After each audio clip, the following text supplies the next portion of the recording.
देशभक्ति पर बवाल और सियासी तूफान आप देख रहे हैं। तालियों के साथ आप सभी का बहुत बहुत स्वागत। यहाँ पर जनता मौजूद है। गौरव भाटिया राष्ट्रीय प्रवक्ता बीजेपी के हमारे साथ जुड़ रहे हैं। हमारे साथ अभय दुबे जी राष्ट्रीय प्रवक्ता कांग्रेस पार्टी के जुड़ रहे हैं। तालियों के साथ स्वागत कीजिए। अनुराग भदौरिया समाजवादी पार्टी के प्रवक्ता हैं और आमतौर पर दूर से हमारे साथ जुड़ने वाले राजीव रंजन जी आज प्रवक्ता जेडीयू के स्टूडियो में पहुंचे। बहुत बहुत स्वागत है आप सभी का। लेकिन जरा मुद्दा भी देखिए, क्योंकि माहौल चुनावी है और इसीलिए तनाव सियासी है। जब जब चुनाव करीब आते हैं तो फिर इसी अंदाज में आप सियासत देखते हैं। दरअसल राहुल गांधी अमेरिका के दौरे पर गए थे। वहां पर उन्होंने सरकार पर हमला बोला, मोदी सरकार को तरह तरह से घेरा। सिक्कों के मुद्दे पर उनका एक बयान इस तरह से वायरल हुआ, बीजेपी ने उस पर खूब घेरा।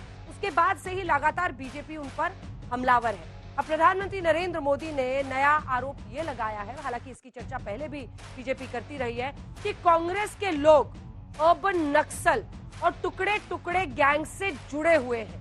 यानी कांग्रेस पार्टी की देशभक्ति पर सवाल खड़ा करते हुए पीएम ने कांग्रेस पार्टी के नेताओं को घेर दिया है। अब दूसरी तरफ कांग्रेस की तरफ से ये कहा जा रहा है कि जब जब चुनावी तौर पर मुश्किल में बीजेपी गिरती है तो ऐसे बयानों का सहारा लेती है। पहले ये रिपोर्ट देखिए, फिर ये बच्चे जो यहाँ पर मौजूद हैं वो भी सवाल दागेंगे। लेकिन सबसे पहले पूरी जानकारी इस रिपोर्ट।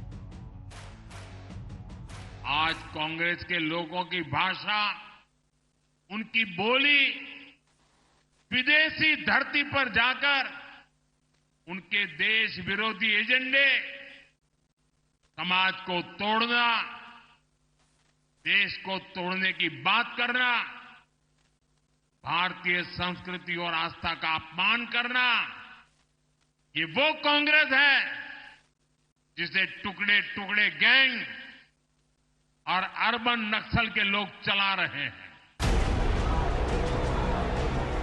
पीएम मोदी ने नाम नहीं लिया, लेकिन उनका इशारा राहुल गांधी पर था, जिनके अमेरिका में दिए बयान को लेकर सियासी तनातनी जारी है और उस तनातनी को पीएम मोदी अपने हमलों से धार दे रहे हैं। आज देश की सबसे बेईमान और सबसे भ्रष्ट कोई पार्टी है तो वो पार्टी कांग्रेस पार्टी है। देश का सबसे भ्रष्ट परिवार कोई है तो वो कांग्रेस का शाही परिवार है। पीएम मोदी महाराष्ट्र में थे, जहां राहुल के आरक्षण वाले बयान को लेकर बवाल है। प्रधानमंत्री ने बिना नाम लिए उस बयान को लेकर भी कांग्रेस को घेरा। कांग्रेस और उसके दोस्तों ने एससी, एसटी, ओबीसी को जानबूझ करके आगे नहीं बढ़ने दिया। हमने सरकारी सिस्टम से कांग्रेस की इस दलित पिछड़ा विरोधी सोच को खत्म किया है।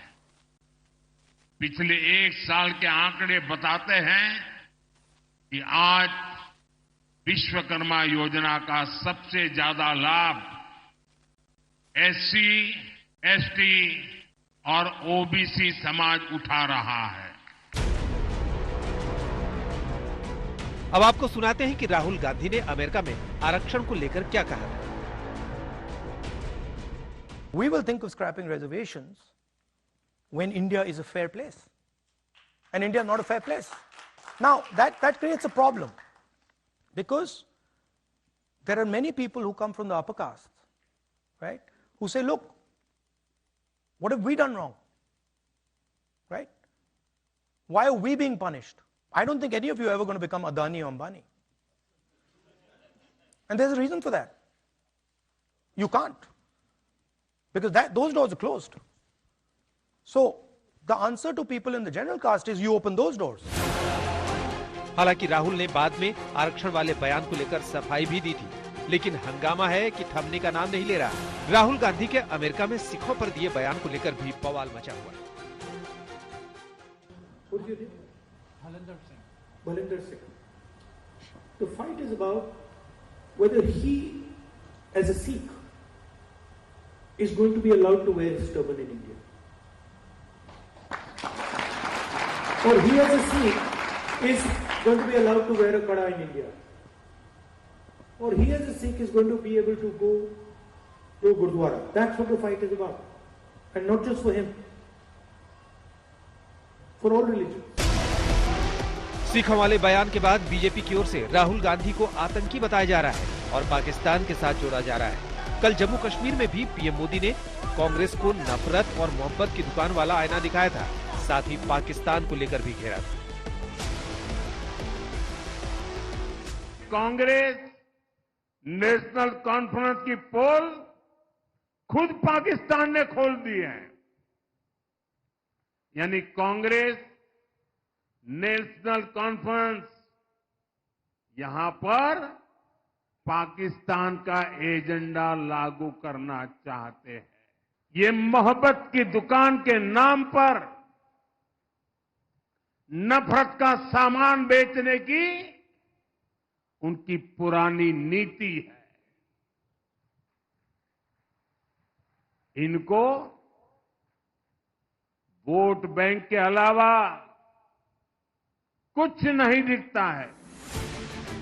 विधानसभा चुनाव है, लिहाजा अपने अपने दांव है, वार पलटवार भी धारदार है। पीएम मोदी चुनावी राज्यों में घूम घूम कर राहुल गांधी और उनकी पार्टी को घेर रहे हैं, तो राहुल गांधी भी टक्कर देने की पूरी कोशिश कर रहे हैं, लेकिन जुबानी हमलों से नहीं बल्कि लोगों के बीच जाकर। राहुल सुबह के 5:30 बजे करनाल के घोगड़ीपुर गांव में पहुंच गए उस अमित के परिवार से मिलने जो अमेरिका में रहते हैं और हादसे का शिकार हुए थे। जब राहुल गांधी अमेरिका गए थे तो वहां पर उससे मिलकर आए थे।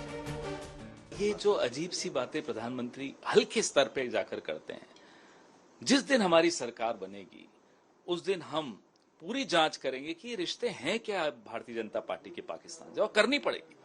जब भारतीय जनता पार्टी मुसीबत में होती है, पाकिस्तान जरूर उनके समर्थन में आ जाता है, तो कुछ तो ऐसा है। राहुल गांधी की जो विभाजनकारी नीतियां हैं, विदेशी धरती पर जाके भारत का अपमान करना है, लोकतंत्र खत्म हो गया है कहना है, हमारे सिख भाई पगड़ी नहीं पहन सकते हैं, कड़ा नहीं पहन सकते हैं। मैं पंजाबी होने के नाते यहां कड़ा पहना खड़ा हूं। गर्व है हमें पगड़ी पर, गर्व है हमें इस कड़े पर।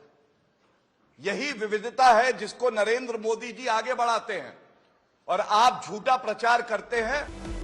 लोकसभा नतीजों के बाद एक तरफ कांग्रेस के हौसले बुलंद हैं, तो दूसरी ओर बीजेपी के सामने कांग्रेस के हौसले को पस्त करने की चुनौती है। आज तक ब्यूरो। गौरव भाटिया जी, पहला सवाल आप ही से, अगर वाकई कांग्रेस पार्टी के नेता अर्बन नक्सल हैं, टुकड़े टुकड़े गैंग के हिस्से, तो सबको जेल में भरिए ना, क्यों बाहर घूम रहे हैं? देखिए, सबसे पहले तो ये कहना गलत नहीं होगा, नेहरू जी कह गए इंदिरा से, ऐसा पोता आएगा इलान उमर को गले लगाएगा, मोदी जी को गरियाएगा। ये है राहुल गांधी। और मैं आपको एक बात बताता हूं, देखिए मुझे तो गर्व है सिखों पे, हिंदुओं पे, अपने मुसलमान भाइयों पे, लेकिन किसी की हिम्मत कैसे पड़ती है, जो नेता प्रतिपक्ष है, जो हमने बनाया है, आपने और मैंने बनाया है, कि वो विदेशी भूमि पे जाके कहता है कि भारत में हमारे सिख भाई पगड़ी नहीं पहन सकते हैं, कड़ा नहीं पहन सकते हैं। ऐसे आदमी की जगह भारत की धरती पे नहीं है। सबसे बड़ी बात है, सिखों पे अगर अत्याचार हुआ, उनको मारा गया, तो 1984 के दंगे थे और राजीव गांधी ने कहा था जब बड़ा पेड़ गिरता है तो धरती हिलती है। और उसके साथ जगदीश टाइटलर और सज्जन कुमार, जो कि एक आज जेल में है कन्विक्टेड और दूसरे पे केस चल रहा है, इनको मंत्री बनाया है। और आज तक चुनौती देता हूं, कांग्रेस पार्टी के प्रवक्ता यहां पे हैं, बता दें अगर उन्होंने माफी मांगी हो, सोनिया गांधी ने, राहुल गांधी ने, आज तक माफी नहीं मांगी है। और इसीलिए मैं कहता हूं, इलान उमर कौन है मेरे भाइयों और बहनों, बताइए। वो कहती हैं जो पाकिस्तान ने ऑक्यूपाई कर रखा है कश्मीर, उस पर भारत का कोई हक नहीं है। क्या नेता प्रतिपक्ष को चाहिए कि वो ऐसी महिला से मिले? धिक्कार है ऐसे राहुल गांधी पे जो ऐसी महिला से मिलती है। और आगे कहता हूं, अगर राहुल गांधी अपना ये बचकाना रवैया नहीं बदलेंगे तो वो दिन दूर नहीं है कि कांग्रेस पार्टी को पूरी तरह से नष्ट कर दे, क्योंकि ये वो रॉकेट है जो लॉन्च नहीं होता है। करीब 40 बार तैयारी करी गई है, प्रॉब्लम है तो प्रोडक्ट में है। ये प्रोडक्ट लॉन्च होने वाला नहीं है, खड़गे जी चाहे कुछ भी कह लें। अभय दुबे जी, 2 प्रश्न हैं और दोनों प्रश्नों के जवाब दीजिएगा। क्या आपको नहीं लगता है राहुल गांधी को किसी धर्म की, वो अगर कहना चाहते थे कि धर्म के आधार पर प्रतीकों को पहनने या ओढ़ने की आजादी नहीं है देश में, उनको सिख समुदाय का स्पेसिफिकली ऐसी बात नहीं करनी चाहिए थी, क्योंकि सभी लोग घूम रहे हैं और आराम से घूम रहे हैं इस देश में, किसी को कोई दिक्कत नहीं है अपने धार्मिक प्रतीकों को पहनने में। दूसरा हिस्सा मेरे प्रश्न का, अनुच्छेद 370 और 35A पर अपना रुख स्पष्ट कर दीजिए ना, ताकि पाकिस्तान का कोई मंत्री आपकी प्रशंसा ना करे। वो कह रहे हैं कि देखो एनसी और कांग्रेस, नेशनल कॉन्फ्रेंस और कांग्रेस वही सोचती है जो हम सोचते हैं। स्टैंड क्या है आपका? आप उसके साथ चुनाव लड़ते हैं। 2 बार राहुल गांधी कश्मीर गए, लेकिन अनुच्छेद 370 के हटने पर वो मुंह नहीं खोलते हैं, क्यों? मेरे देश के सभी लोगों को पहले ये एक वीडियो और ऑडियो सुनना चाहिए, बहुत महत्वपूर्ण है। राहुल गांधी जी ने क्या कहा है वो आपको सच प्रतिबिंबित होगा।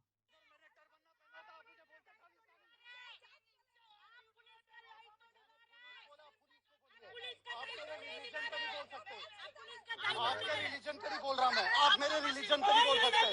क्यों बोला खालिस्तानी? उन्होंने बोला वीडियो में नहीं, आपके रिलीजन का कुछ बोला किसी ने? मेरे रिलीजन का क्यों बोला? अगर मैंने टर्बन ना पहना था आप मुझे बोलते खालिस्तानी। पश्चिम बंगाल में एक आईपीएस ऑफिसर कह रहा है कि अगर मैंने टर्बन न पहना होता तो क्या तुम मुझे खालिस्तानी कहते? मेरी टर्बन के पहनने की वजह से भारतीय जनता पार्टी के नेता मुझे खालिस्तानी कह रहे हैं। प्रधानमंत्री जी, कैसा देश बना दिया आपने। राहुल गांधी जी ने, खड़गे साहब ने एक पत्र लिखा आपको और आपसे अनुरोध किया कि राहुल गांधी जी की जान को खतरा है। भारतीय जनता पार्टी के नेता उनके घर के बाहर जाते हैं और कहते हैं कि तेरी हत्या वैसे करेंगे जैसे तेरी दादी की है। भारतीय जनता पार्टी की साझी सरकार का एक मंत्री कहता है कि इसकी जीभ काटने वाले को 11 लाख रुपए का इनाम दिया जाएगा। संविधान की शपथ खाने वाला मंत्री कहता है कि यह आतंकवादी है। प्रधानमंत्री जी, एक चिट्ठी लिखी खड़गे साहब ने आपको। हमने क्यों लिखी ये चिट्ठी जानते हैं आप? क्योंकि 30 जनवरी 1948 को नाथूराम गोडसे ने सद्भावना के सिपाही महात्मा गांधी के सीने में गोलियां मार दी। उस गोली मारने के 3 महीने पहले एक सार्वजनिक सभा में वो भाषण देता है और कहता है कि मैं बापू कहते हैं 125 वर्ष जिंदा रहेंगे। मैंने कहा कि तुम्हें जिंदा रहने कौन देगा, और गोलियां मार दी। 20 जनवरी 1948 को भी बापू पर हमला हुआ। श्यामा प्रसाद मुखर्जी को वल्लभ भाई पटेल 8 फरवरी 1948 को चिट्ठी लिखते हैं और कहते हैं कि तुम्हारे नेता देश पांडे को छोड़ने की बात करते हो, वो मुझे और पंडित नेहरू को हत्या की धमकी बिहार की सभा में देता है। तब हमको ये चिंता होती है, क्योंकि राहुल गांधी पर जानलेवा हमला भारतीय जनता पार्टी के महामंत्री ने किया। कब किया?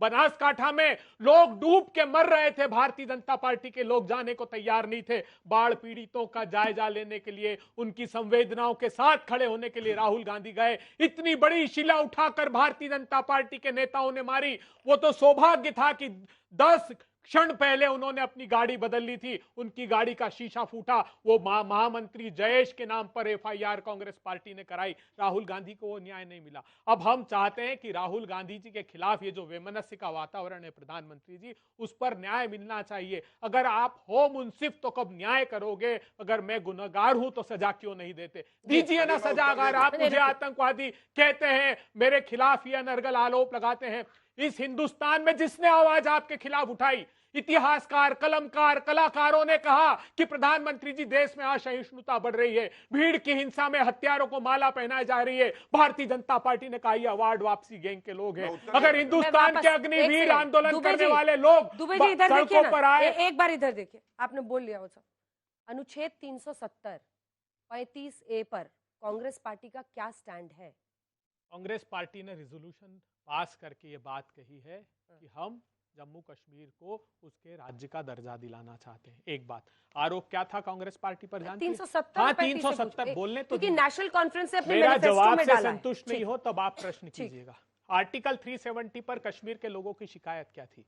आर्टिकल 370 पर शिकायत ये थी कि कांग्रेस पार्टी ने उसको खत्म कर दिया है, स्केलेटन रहने दिया है। इसलिए वो कह रहे थे कि 1953 के पहले का कश्मीर हमको लौटा दीजिए। क्या स्केलेटन रहने दिया? वहां सदर रियासत हुआ करता था, हमने बदलकर उसको गवर्नर कर दिया। वहां प्रधानमंत्री हुआ करता था, हमने उसको बदलकर चीफ मिनिस्टर कर दिया। आर्टिकल 356 एक्सटेंड कर दिया। सेंट्रल लिस्ट की 97 में से 94 एंट्री हमने वहां ट्रांसफर कर दी। लेकिन स्टेट क्यों बच रहे हैं? क्यों बच रहे हैं? मैं हिम्मत नहीं है ना। फिर से पूछ रही हूँ। अरे सुनिए तो एक बात, सीधा देखिए ना, इधर क्यों इतना कंफ्यूजन है? सिंपल है, नेशनल कॉन्फ्रेंस के साथ आपका कश्मीर में अलायंस है जी।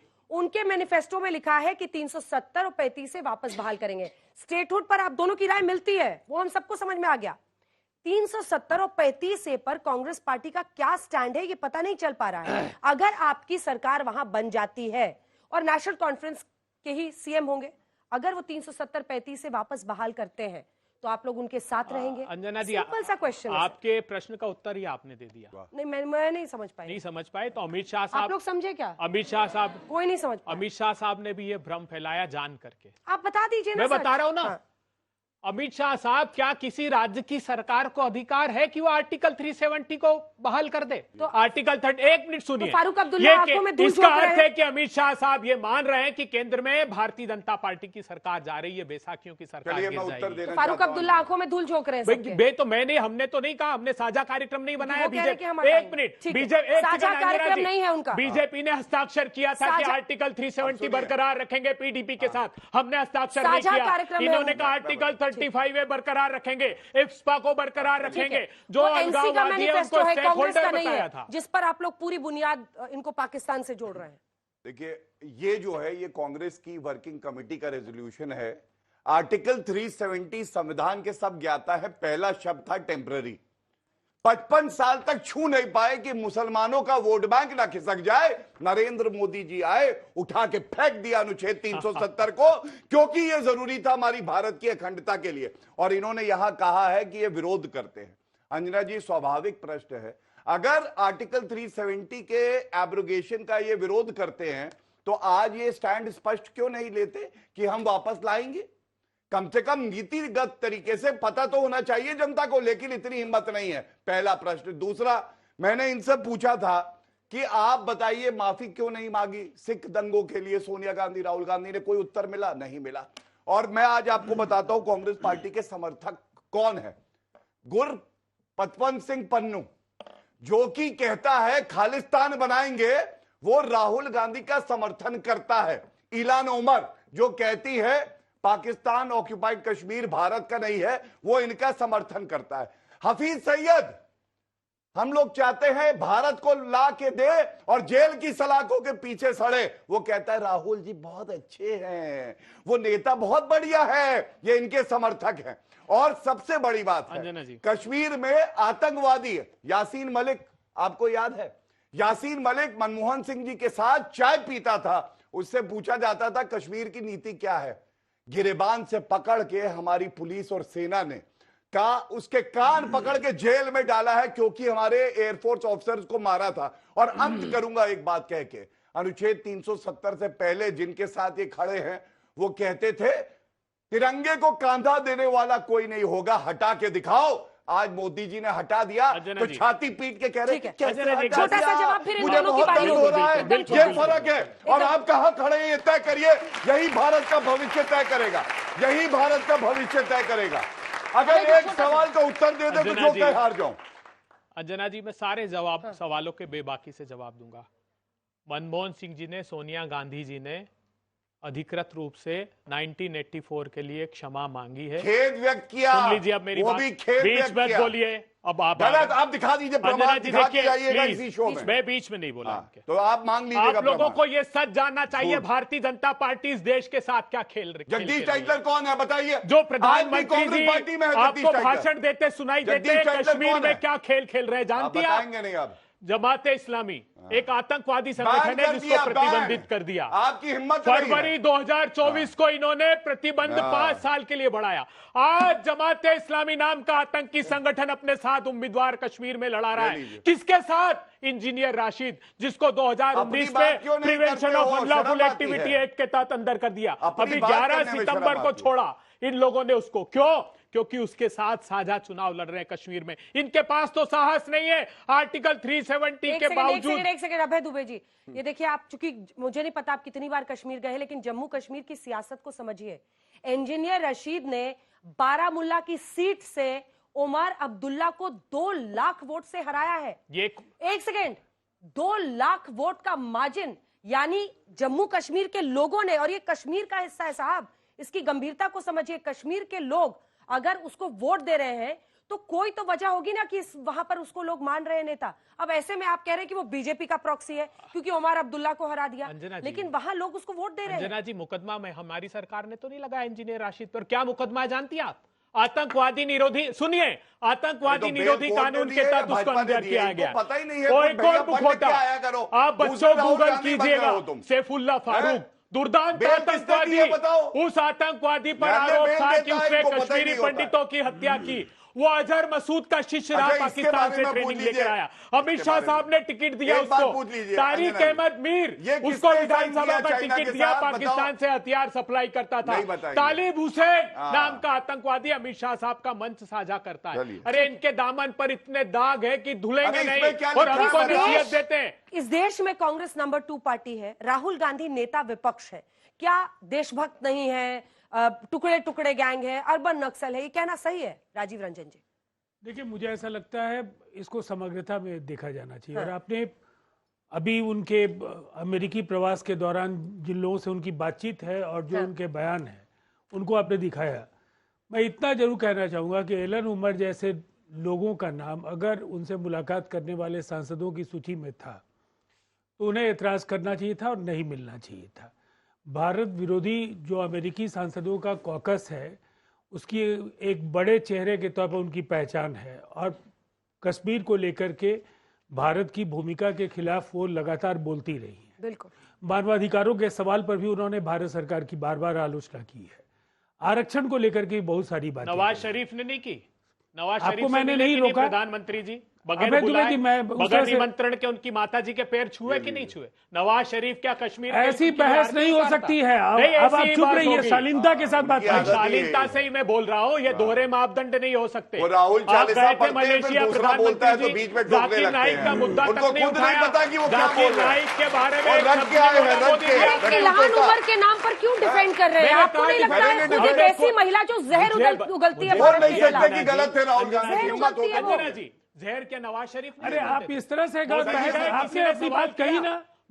नवाज अब शरीफ है जहर तुम्हें नहीं जी, बोलते थे। मोदी तो जी फिर नवाज शरीफ बहस की में मिठाई परेशानी खाकर होगी आए, आपको। या पठानकोट का हमला हुआ, और किसको बुलाया? उसी आईएसआई को अब अमित शाह जवाब साहब ने सुनिएगा, बुलाया। राजीव कि जी, आप नहीं, राज करिए। ये अच्छी मतलब बात जो नहीं। राजीव जी, आप आतंकवादी बोलिए, हैं, आपकी आवाज अच्छी आ बात रही नहीं है। है। आवाज आ रही है, बोलिए, फिर इन भूमि बच्चों को पर भी बोलना सवाल पाएगा। पूछना है सर। देखिए, 30 मिनट। हाँ।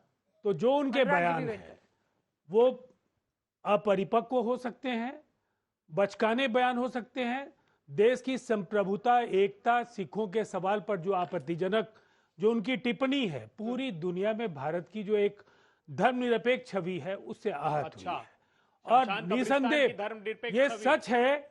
आप लगातार नहीं बोलिए, ये मर्यादा के विपरीत है। नहीं नहीं, मर्यादा तो नहीं, ला आप दी चुप भारतीय रहिए। जनता पार्टी ने। ये अच्छी सारी बात नहीं मर्यादा है। उन्होंने मैंने लांघी आपको है। सुना ना। शब्द की मर्यादा उन्होंने लांघी है। अभय जी, सबसे पहली बात यह है कि राहुल जी कांग्रेस का जो एक समृद्ध नेतृत्व रहा है, हाँ। उसके मुकाबले आज भी इस बड़ी जिम्मेदारी के लायक खुद को साबित नहीं कर पाए हैं। और सबसे कमजोर प्रदर्शन लगातार 3 बार, अंजना जी, तीसरी बार में भी जनता ने अगर उनको नहीं स्वीकारा है तो ग्रैंड ओल्ड पार्टी जिसने हिंदुस्तान को आजादी दिलाई, 50 वर्षों से ज्यादा जिसने देश पर हुकूमत किया, अगर उस पार्टी के चेहरे हैं राहुल गांधी, उनकी स्वीकार्यता क्यों नहीं है? इसलिए कि उनकी समझ स्पष्ट नहीं है। जो बहुरंगी संस्कृति है भारत की, जो भारत की का जो आध्यात्मिक, सांस्कृतिक, जो ऐतिहासिक हमारी विरासत है, उसको लेकर वो गंभीर नहीं है। लगातार वो ऐसी टिप्पणियां करते हैं जिससे कहीं ना कहीं भारत के लोग अपमानित महसूस करते हैं। अब इनको जो भी शब्द इसके लिए दिए जाएं वो विशेषाधिकार है बोलने वाले के लिए, लेकिन मैं समझता हूं ये व्याख्या काफी है। चलिए ठीक है, अनुराग जी एक बार बोल ले, उसके बाद बोलेंगे। मुझे पता है राहुल जी पे बोला, आप जवाब देना चाहेंगे, लेकिन कुल मिलाकर सवाल यह है ना कि ऐसी कुछ घटनाएं हुई, चाहे वो पाकिस्तान के मंत्री प्रशंसा कर रहे हो कि 370 पर देखो नेशनल कॉन्फ्रेंस और कांग्रेस हमारी बोली बोल रहा है, वो चाहते हैं कि हटे, वापस वहां पर लगे। दूसरी तरफ इल्हान उमर जो जहर उगलती है कश्मीर के मुद्दे पर भारत के खिलाफ, उसका अगर सूची में नाम था तो उससे हटाना ये एक मौका देता है बीजेपी को और उनके सहयोगियों को हमला करने का। देखिए, आपने कहा ना कि हंगामा क्यों है। भारतीय जनता पार्टी का काम ही हंगामा करना, हंगामे का काम है उनका, हंगामे का बात करना और बात का पतंगड़ बनाना। ये भारतीय जनता पार्टी का रह गया है। अब देखिए कैसे कैसे जवाब मिले। पीडीपी के साथ सरकार किसने बनाई थी कश्मीर के अंदर में? पीडीपी तो अलगाववादी पार्टी बोलते थे, और फिर जाके 3 साल तक आपने सरकार बनाई, उस समय आपने बोला 370 नहीं हटाएंगे, तो 3 साल तक आपने जब मलाई खा ली, उसके बाद जब सरकार वहां से हट गई तब कह रहे हो नहीं अब 370 हटाना, तभी आप पीडीपी के साथ सरकार नहीं बनानी चाहिए थी। इसके मतलब आपकी नीयत में खोट है, क्योंकि अब सत्ता ज्यादा प्यारी है। आप तो पाकिस्तान की बात करेंगे, बांग्लादेश की करेंगे, मैं तो हिंदुस्तान की बात कर रहा हूं ना भाई। हमारे देश में कोविड आया, कौन लोगों की मौतें हुई? हमारे अपने लोग गए ना उससे। किसकी नाकामी की वजह से? सरकार की नाकामी की वजह से। सिर्फ एक ऑक्सीजन का सिलेंडर आप प्रोवाइड नहीं कर पाए, हमारे लोगों की सांसें फूल गई, लोगों की मौतें होगी। जिम्मेदार कौन? सरकार की जिम्मेदारी नहीं है। आपने नोटबंदी की, लोग लाइन में लग के मर गए, जिम्मेदार कौन? उसके बारे में नहीं बोलेंगे। लॉकडाउन लगाया, लोग यहां पे ट्रेनें खड़ी रही, प्लेन खड़े रहे, बसें खड़ी रहे, लोग पैदल चल के गए, लोगों की मौतें होगी, जिम्मेदार कौन? हर बात में जिम्मेदार विपक्ष, आप जिम्मेदारी लेने को तैयार नहीं हो। जब भी आपसे बात पूछी जाती है, विदेश की धरती की बात करते हैं, विदेश की धरती पे बात करने वाले तो बीजेपी के बहुत लोग हैं। मैं कहता हूं विदेश की धरती तो छोड़ो, आपने हिंदुस्तान की धरती पे तो अच्छी बात कर लो। विदेश की धरती पे जो किया वो उसकी तो जनता अपने आप मूल्यांकन करेगी, लेकिन आपने देश की धरती पे आप नफरत की राजनीति क्यों फैलाते हो? देश की धरती पे आप यहाँ जाति धर्म की राजनीति क्यों करते हो? देश की धरती पे आप रह के आपने देश के लोगों की बात क्यों नहीं करते हो? हमेशा आपको पाकिस्तान याद आ जाता है चुनाव के बाद। चुनाव आते ही पाकिस्तान इतना मजबूत हो जाता है कि चुनाव आते ही आप उसका पाकिस्तान, बांग्लादेश पाकिस्तान इसी को रटाए रहते हो। लेकिन अपने हिंदुस्तान बेचारे परेशान है, हिंदुस्तानियों की बात नहीं होगी। भारतीय जनता पार्टी की आदत चुनाव आप लोग लड़ नहीं पाते। एक छोटा सा जवाब फिर इनके प्रश्न लेंगे। अच्छा ये बताइए, और एक सवाल और पूछिए, अंजना जी एक सवाल और पूछ लीजिए। नहीं एक सवाल और पूछिए, ये टुकड़े टुकड़े कहाँ रहता है? हम भी खोज रहे हैं बहुत दिनों से, मिल नहीं रहा है। किसी को मिला है क्या टुकड़े टुकड़े? मुझे मिला था, अखिलेश यादव के दिल में रहता है।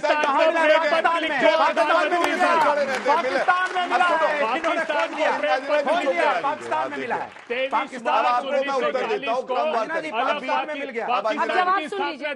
उन्होंने बोलने नहीं दिया। मैं बताता हूँ, आप बताओ चिट्ठी क्यों लिखी प्रधानमंत्री ने? 23 मार्च 1940 को पाकिस्तान के बंटवारे का प्रस्ताव था, तो पाकिस्तान दिवस पर प्रधानमंत्री जवाब सुनिए ना, 2-3 प्रश्न जवाब दे रहे हैं। पाकिस्तान के बिना चुनाव लड़ ही नहीं पाए। अगर आप बोल लेते। हाँ बस देखिए ऐसा है कि जब पुलवामा हमला हुआ तो होम पे वोट मांग रहे थे, ये वोट मांग रहे थे कि सैनिक शहीद हो गए। सर हम लोग चले जाते हैं, आप यहाँ जाइए।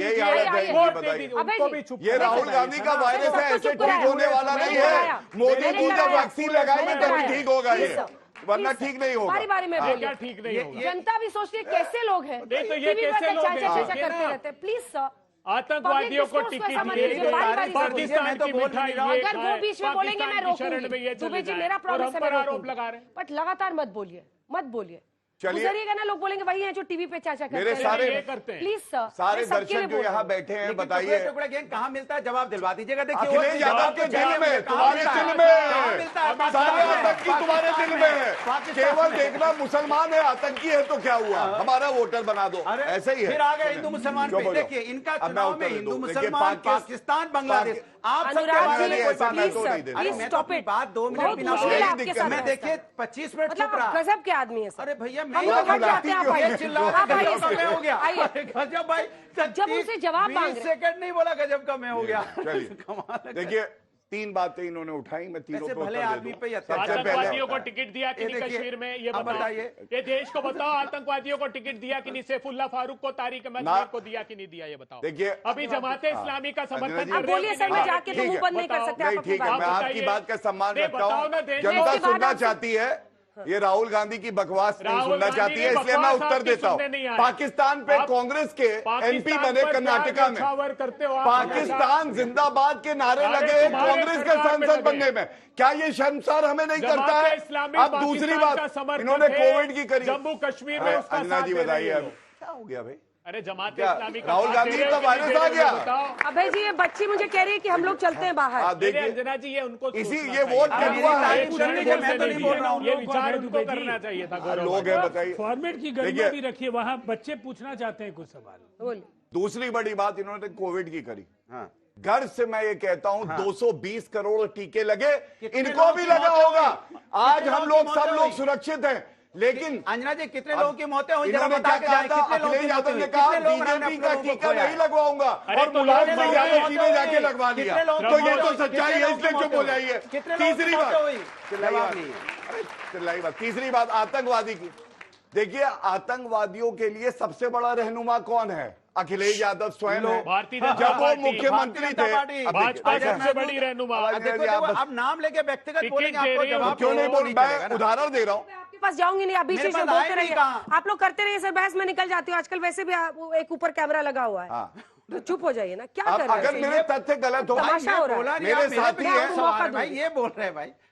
देखिए, अगर मेरे तथ्य गलत हो, मेरे साथी हैं, कांटे कहीं गलत बात बोल दी, ठीक है, लेकिन सुनिए तो, ये थोड़ी ना कि आउटगोइंग पूरा है, इनकमिंग है ही नहीं। ये देखिए, ये भी वही है, आउटगोइंग है, इनकमिंग नहीं। सुनिए, अरे फिर आगे आतंकवादियों को टिकट दिए कि नहीं दिए, नहीं, आप बच्चे बोलेंगे, आप लोग रुक जाइए। मेरा क्वेश्चन कांग्रेस से ही, आप आराम से बोलिए। 2 क्वेश्चन है। पहला, 50+ की एज होने के बाद अपने आप को युवा नेता कहने वाले राहुल गांधी जी, जब मोदी जी पर ऐसी बातें बोलते हैं कि उन्हें रावण बोला जाता है या बुरे वर्ड्स, तो युवा नेता होके क्या वो हमें यही इन्फ्लुएंस कर रही है कि हम अपनी मर्यादा भूल जाएं? दूसरा प्रश्न, कश्मीर पर आप कुछ नहीं, आप कश्मीर पर दोबारा से चाहते हैं या नहीं चाहते हैं? आप इतना ज्यादा कश्मीर पर टेंशन दे रहे हैं। दिल्ली, वेस्ट बंगाल, क्या ये स्टेट्स आपको प्यारी नहीं है? वेस्ट बंगाल में इतना सब हो, उस पर भी थोड़ा सा तो आपको अटेंशन देना चाहिए ना। ठीक है, जवाब दीजिए। वो युवाओं की बात उठा रहे हैं राहुल गांधी जी। मोदी जी को तकलीफ क्या है? ये जुबान काटने की बात क्यों करते हैं राहुल गांधी के? उनकी जुबान से तकलीफ है, क्योंकि राहुल गांधी जी ने कहा, मोदी जी आपका धन्ना सेठ दोस्त 1600 करोड़ रुपए रोज कमा रहा है। चीन का एक चांगचुंग लीग नागरिक मुकेश अडानी के बड़े भाई विनोद अडानी के साथ धंधा कर रहा है, स्ट्रेटेजिक एरिया में काम कर रहा है। मोदी जी को ये तकलीफ है, मोदी जी को ये तकलीफ है कि राहुल गांधी रोजगार के आप वही कर रहे हैं, आप वही कर रहे हैं। मैंने उनको भी रोका था, मैंने उनको भी रोका था। अडानी का नाम आया कि दिल की धड़कनें बढ़ने लगती हैं। ये रिश्ता क्या कहलाता है बताकर जाना, ये रिश्ता क्या कहलाता है बताकर जाना। इसका जवाब दीजिए। इधर राहुल गांधी का खुद का बयान है, जो बच्ची बता रही थी, राहुल गांधी का खुद का बयान है, नरेंद्र मोदी 6 महीने बाद घर से बाहर नहीं निकल पाएंगे, युवा इनको ऐसा डंडा मारेंगे। ये राहुल गांधी ने खुद कहा है।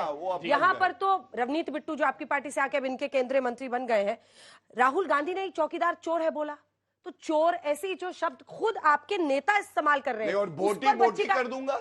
हाँ, इमरान मसूद का है वो, मैं तो राहुल जी की बात कर रही हूं। नरेंद्र मोदी जी की बोटी बोटी अरे कर प्रभु, देंगे। आप आ जाइए, आप आ जाइए। लगा के देखो, जनता उखाड़ के फेंक देगी तुम्हें, बता रहे हैं। भाटिया जी रुक जाइए, इसका जवाब दीजिए ना, जो बच्ची ने कहा। देश के प्रधानमंत्री के बारे में बोलोगे तो आएंगे नहीं क्या? हाफिज सईद के बारे में बोलेंगे तो तुम तुम्हारा भाई लगता है, हमारे तो मोदी जी ऐसा लगता होगा। आपका चाचा लगता है, मेरा भाई तो नहीं, आपका चाचा जरूर है। यही तो फर्क है, मेरा तो नहीं, आपका चाचा है। के लिए बोलते तुम आतंकियों को ले। गौरव जी, मोदी जी पर जिसने बात कही थी राहुल गांधी, उसको सुनिए ना, उसका नाम ले लीजिए, शर्माइए मत। जो इमरान मसूद की बात की या राजा पटेरिया की बात की, मोदी जी ने उसको तुरंत जेल में डाल दिया, दोनों को। 2.5 महीने बाद जमानत हुई, 20 दिन बाद जमानत हुई उनकी।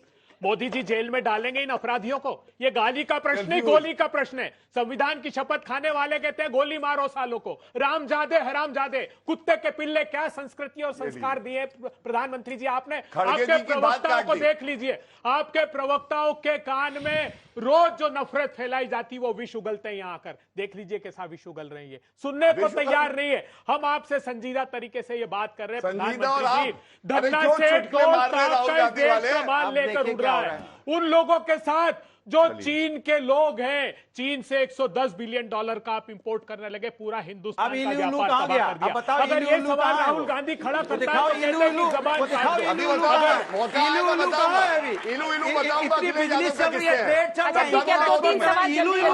एक साथ जवाब लेंगे, 2-3 सवाल। मेरा सवाल कांग्रेस प्रवक्ता से है। इलू अंदर चला गया। अरे एक सेकंड, इलू बंद हो गया। नहीं, अखिलेश यादव का मेरा सवाल कांग्रेस। गौरव जी प्लीज, गौरव जी रुक जाइए।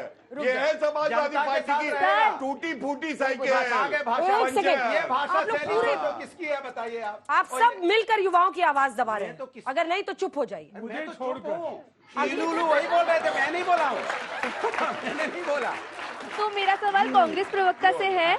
वो क्यों हमेशा जाति और धर्म पे ही पॉलिटिक्स करते हैं। वो विदेश में जाके हमारे देश के खिलाफ झूठी अफवाहें फैलाई जा रही है। हमारे देश में हर धर्म और जाति के लोगों को अपने धर्म अपनाने की पूरी आजादी है, तो वो क्यों हमारी छवि को, हमारे देश की छवि को ऐसे बना रहे हैं। देश की छवि को खराब किया प्रधानमंत्री जी। ठीक है, छोटे-छोटे एक बार सबके सवाल हो जाए। वो चीन गए और कहा कि भारत में 2014 के पहले, आपको तो गजब आज शौक चढ़ा बोलने का। 2014 के पहले पैदा होने में शर्म आती थी, इससे बड़ा अपमान हो सकता है। सवाल बीजेपी से है कि जिस तरह आप राहुल गांधी के बयान को अमेरिका वाला जो सिख है उस पर आपत्ति जता रहे हैं, तो जैसा कि लोकसभा चुनाव में प्रचार के दौरान प्रधानमंत्री नरेंद्र मोदी ने खुद कहा कि मंगलसूत्र छीन लेंगे, तो इसका बचाव आप कैसे करेंगे?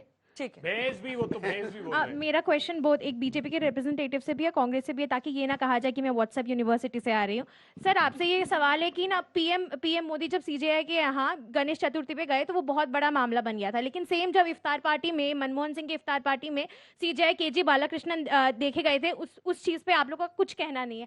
नेक्स्ट क्वेश्चन बीजेपी के रिप्रेजेंटेटिव से ये है, सर फंडामेंटल राइट है हमारा कि रिलीजन इज समथिंग जो सेक्युलर होना चाहिए, India is a secular state, लेकिन फिर भी हम देखते हैं कि तमिलनाडु में इतने सारे टेंपल्स है जिसको आज भी स्टेट रेगुलेट करती है, इंटरनल ऑडिट करती है, ऐसी ऑडिट जिसमें एक भी सीए बाहर का नहीं होता, पेरोल पे एक भी सीए नहीं होता।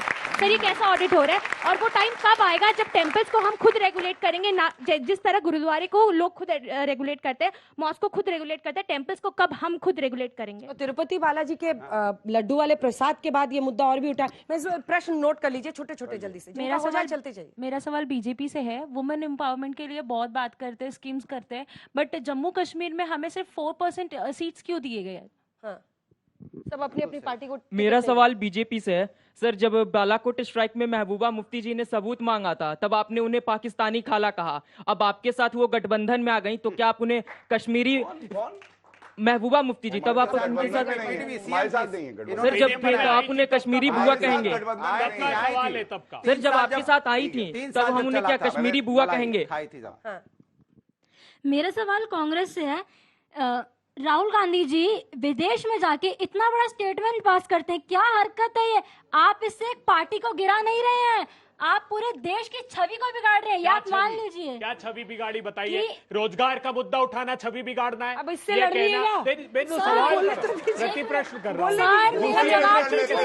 बच्ची की भावना का आदर करते हुए। आप बीजेपी गिराना चाहते हैं, सबका एक ही सब अपने विपक्ष गिराना चाहते हैं, ये सच है, मान लीजिए सब चाहते हैं यहाँ पे। बीजेपी गिराना क्या बात है यार, बहुत बढ़िया। सब चाहते हैं यहाँ पे, आप भी जो विपक्ष में सब गिरा रहे हैं, लेकिन आप देश के बारे में विदेश में जाके मत बोलिए, ये गलत है। आप देश में जो बोल रहे हैं बोलिए, भारतीय जनता पार्टी, और आप बोल भी रहे हैं, उसमें कोई वो नहीं है। आप बाहर मत बोलिए, देश का नाम मत खराब कीजिए। बाहर का प्रश्न देख, लोग पार्टी नहीं देखते, लोग पार्टी नहीं देखेंगे कि बीजेपी ने ये किया, पगड़ी नहीं पहने दिया जा रहा, कड़ा नहीं पहनने दिया जा रहा।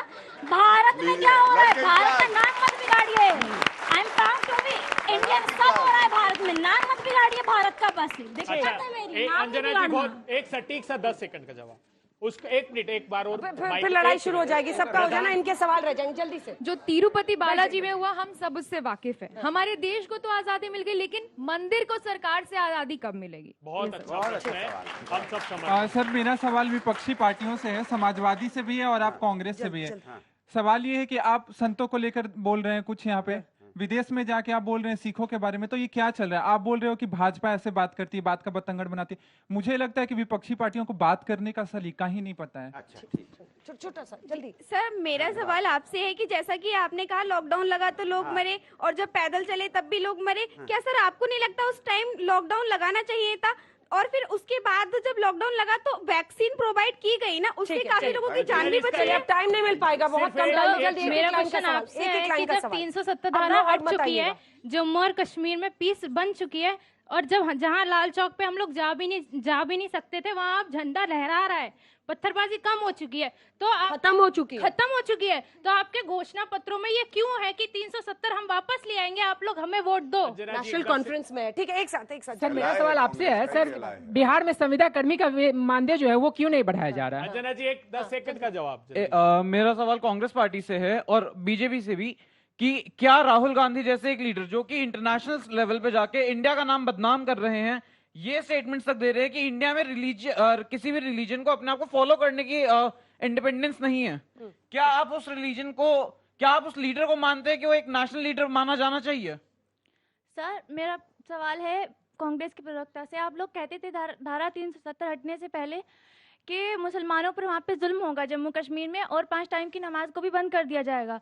तो सर 5 वर्ष हो गए हैं इस काम को हुए, अब तक वहाँ पे शांति कायम है। ठीक, मेरा सवाल सभी प्रवक्ताओं से है, सभी पार्टियों से है कि जैसे कि हम लोगों ने अपने स्कूल में पढ़ा होगा नैतिकता का पाठ कि किसी के बारे में बुरा मत बोलो, बुरा मत सुनो, पर आप लोग तो ऐसा एक दूसरे को बोलते, कोई चोर बोलता है, कोई चौकीदार बोलता है। आप हमें क्या प्रेरणा दे रहे हैं?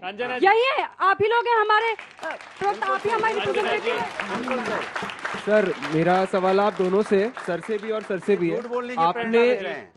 आपने दोनों हाउसेज में 2019 में प्रॉमिस किया था कि JNK का रिस्टोर करेंगे स्टेट्यूट, उस पे आपका भी क्या कहना है? ठीक है, चलिए अब वापस आते हैं सवालों पर आपके साथ, लेकिन 30 सेकंड का जवाब, जब बोलूं चुप तो चुप। इसने कोविड के पहले कोविड का सवाल खड़ा किया, किसी को ये बात की जानकारी नहीं है। इंडिया टुडे ने रिपोर्ट प्रकाशित की थी, लॉकडाउन लगाने के पहले मोदी जी ने फॉल्कन 2000 चार्टर, जिसका किराया 1 सीट का 1 करोड़ रुपए है, 121 फ्लाइट से सुपर रिच लोगों को यहां बुलाया और मजदूरों को दरबदर की ठोकर खाने के लिए मजबूर किया। आर्टिकल 370, जिस दिन मोदी सरकार शपथ ले रही थी, रियासी में, जम्मू में 50 राउंड आतंकियों ने फायरिंग की और हमारी धर्म भीरू जनता 9 को मार डाला और 41 घायल कर दिए। राहुल जी के विदेश में बयान पर बहुत सारे प्रश्न थे। राहुल गांधी जी के बयान, भारतीय जनता पार्टी उनके खिलाफ दुष्प्रचार कर रही है, वो दृढ़ता से लड़ेंगे। मोदी जी कहते थे शर्म आती है, मोदी जी ने शंघाई अगर ये बताइए कि भारत में 2014 के पहले जन्म लेने में शर्म आती थी। देखिए अंजना जी, एक चीज मान के चलिए, अगर कोई मुझे गाली देगा, मैं पलट के गाली दूंगा, तो फिर उसमें मुझमें फर्क क्या रह गया? ये लंबी लंबी बातें मार रहे हैं, उन्होंने मुझे गाली दी तो आपने भी तो उनसे ज्यादा गाली दी थी, तो आप तो उतने ही दोषी हो जितने दोषी वो हैं, तो आप में उनमें कोई फर्क नहीं। अरे ऐसे टाइम तो मैं ही बीच में बोल लेता हूं, जनता ने खत्म कर दिया है। विमर्श की मर्यादा को बनाए रखना सभी राजनीतिक दलों का दायित्व होना चाहिए। कब किसने क्या कहा, लेकिन अब ये सवाल बड़ा है, इसलिए कि इसके आगे इससे बुरी स्थिति कोई नहीं हो सकती है। अब इस पर कहीं ना कहीं एक पटाक्षेप इसका होना चाहिए और सभी दलों को सहमत सहयोगी दल को देखिए, जो राहुल गांधी संविधान दिखा रहे थे, उन्होंने अभय जी प्लीज, आपके बीच में नहीं बोला उन्होंने, शुरू से नहीं बोला, अभी बोले जल्दी बोले। जो राहुल गांधी संविधान दिखाते हैं, उन्होंने संविधान ही नहीं पढ़ा। मैं आपको 3 उदाहरण जल्दी जल्दी देता हूं। अनुच्छेद 370 टेम्पररी था, हटा नहीं पाए, मोदी जी ने हटाया। अनुच्छेद 44 यूनिफॉर्म सिविल कोड, इनको करना था लागू, कर नहीं पाए। और अनुच्छेद 25 जो कहता है सिक्कों को कपाट रखने की इजाजत संविधान देता है। राहुल गांधी अमेरिका जाके बोलते हैं सिख पगड़ी नहीं पहन सकते, इसका मतलब अब आप सभी का बहुत बहुत धन्यवाद। हल्ला बोल में इतना ही। देश दुनिया की बाकी खबरों के लिए आप देखते रहिए आज।